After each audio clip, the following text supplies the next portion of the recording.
Rudy Giuliani admitted in a deposition that he didn't try to verify his insane voter fraud lies, and Ted Cruz decided to pick a fight with Big Bird. For more on this, it's time for a closer look. If you've opened Twitter or flipped past cable news on your TV in the past week, you've probably heard that Democrats lost an election in Virginia and won an election in New Jersey, where Governor Phil Murphy became the first Democrat to win re-election since the 1970s. So, of course, on cue, the usual suspects are once again claiming there was fraud. In New Jersey, now the guy hasn't conceded, right? Because they're going to do a big I think they're going to do a big audit, is what I've been hearing on the ground, because these votes that came in, 40,000 votes, they're not real. They're not real. I've been getting floods of texts on my phone and emails going, they did it again. They did it in New Jersey. Now, remember, they still cheated in Virginia, even though the Republican won. But for some reason they didn't do the big dump in the middle of the night. Maybe it would have been too obvious to steal two horses at the same time. You know, I don't know. Lindell really comes to you with the energy of a sugared-up kid on Halloween telling you about his day. We saw a ghost and a skeleton, and then there was, wait, another ghost, and Kevin was there, but he fell down and cried. Everybody, we got so much candy.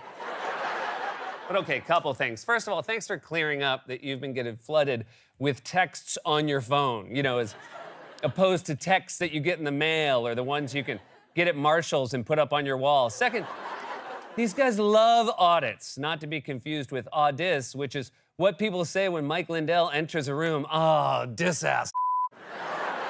I thought two horses dumped ballots in the road, but it was just regular horse dumps.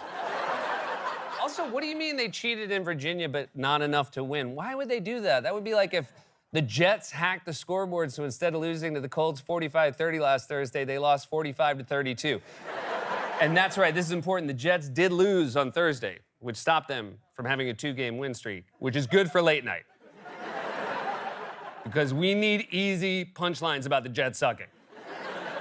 Now, it is bad for our crew, almost all of whom are Jets fans. And that's not by accident. If you want to surround yourself with loyal people who aren't going to bail when things get tough, get people who are still sticking with the Jets. They are so easy to please.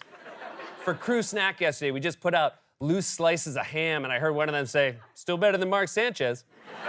Anyway, we've long known from all the court cases, the lack of evidence, and, you know, reality, that the people who keep insisting there was widespread voter fraud in the 2020 election are unhinged maniacs and liars. But now, thanks to a new court case, we know from their own words that they knew what they were saying might not be true, because in a newly released deposition, former Trump lawyer Rudy Giuliani essentially admitted he had no evidence for his voter fraud claims because he didn't have time to verify them. New video exclusive to CNN shows Donald Trump's allies saying under oath that they put very little effort into verifying debunked claims of election fraud before spreading them on the national stage. Before the press conference, I was told about it. Sometimes I go and look myself online when stuff comes up. This time I didn't have the time to do it. It's not my job in a fast-moving case to go out and investigate every piece of evidence that's given to me. No, of course not. That's what lawyers are for, as everyone knows. You're just the events coordinator for a landscaping company. Oh, Rudy, sweet Ruby, that is your job. I mean, it was supposed to be your job. Although, in fairness, Rudy looks less like a guy who would investigate a crime and more like the guy sitting on a park bench who just tells the cops what they're doing is wrong. You think the pickpocket went that way? Well, then best of luck to you. If I were the pickpocket, I'd sit right here on this bench. Whoa, what's with the cuffs? And it doesn't surprise me that he didn't do any vetting right before his infamous press conference with fellow crazy person Sidney Powell, since during that press conference, he was sweating like a guy who knew his facts might not be rock solid. My man is perspiring like he just bet his life savings on a horse called the Three-Legged Rocket. You really don't think it's your job to verify information before you announce it to the world? Is this how you operated when you were mayor? Thank you for coming to this press conference, everyone. I have huge news for the city of New York. Today I received an email with the subject line, forward, forward, forward, free boner pills for life. And that's not just for me. It's the life of this entire city. And in return, all I had to do was give them our social security numbers, but only the first 9 digits. Rudy seems so tired in that deposition, and I get it. It's exhausting just watching someone be that crazy. I can't imagine what it's like to live it day to day. That's the thing about the modern Republican Party. They just make everything exhausting. It's so hard to follow their insane voter fraud claims or their latest culture war obsessions. Every day it seems like we have to endure one dumb culture war controversy after another. And that's before we even get to the war on Christmas, because you know it's coming. When Trump was president, they claimed Christmas was saved. But now the Democrats are in charge again. You know they're going to find some school district somewhere that calls them holiday decorations instead of Christmas decorations, and Jeanine Pirro is going to spend the entire hour in her show rage-guzzling 2 bottles of Charles Shaw. She probably calls him Chuck. And while we're on the subject, we brought up for no reason, I'm not pro-war on Christmas, but I wouldn't mind negotiating a peace treaty that gets it to stick to reasonable calendar borders. I mean, it's encroaching on the other holidays. There are people out there who start putting up Christmas decorations the day after Halloween. The other day, I saw an animatronic skeleton on someone's porch wearing a Santa hat, and now my kids think Santa is dead.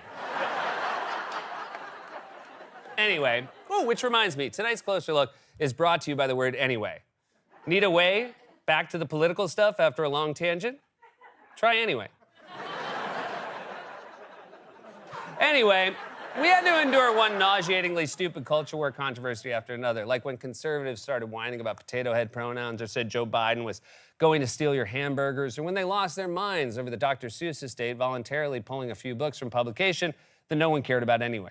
Say goodbye to your burgers if you want to sign up for the Biden climate agenda. Americans would have to cut red meat consumption by a whopping 90%. He wants to cut out 90% of the red meat that you all eat. First, they outlawed Dr. Seuss, and now they want to tell us what to say. Look out, Mr. Potato Head, you're next. They want to cancel the Muppets. They want to cancel Mr. and Mrs. Potato Head. You see, last week they tried to cancel Kermit the Frog and Mr. Potato Head. You see that? This week alone, they canceled Mr. Potato Head. This week alone, they canceled the Muppets. They're canceling Dr. Seuss. All right, first of all, Mr. Potato Head isn't canceled. He was just on TV. Whoa! Hold on a second. Can't we change his mouth? Okay. Horrifying, but also a little bit better. Obviously, none of that stuff was canceled or outlawed, but they have to keep the culture wars burning because they have nothing else to talk about. So every week it's something new. Potato Head, Dr. Seuss, Looney Tunes. Next, they're going to claim the left is canceling Sandra Boynton because she refused to include the hippopotamus. And now the hippos are so mad, they're showing up to school board meetings and going berserk.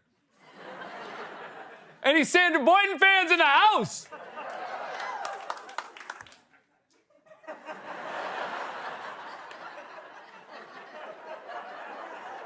Wish I had a way out of this. Oh, I do. Anyway.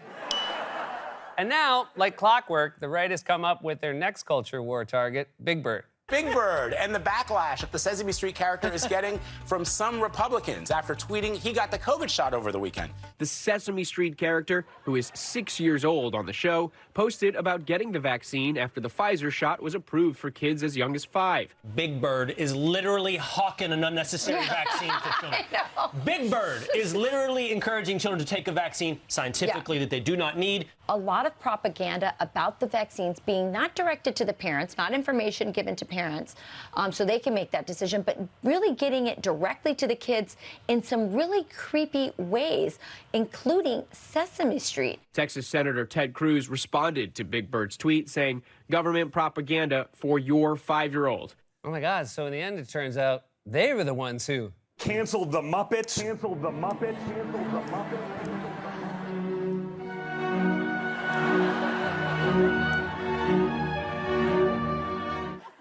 But seriously,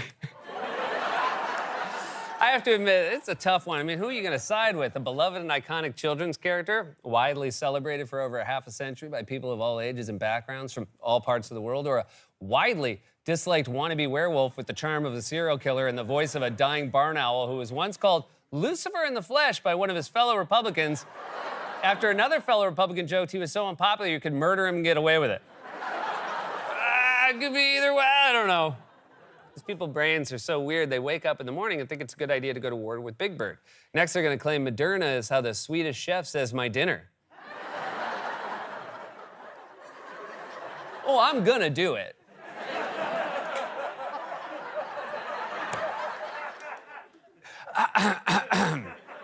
Hey, Swedish chef, what are you doing? I'm American Moderna.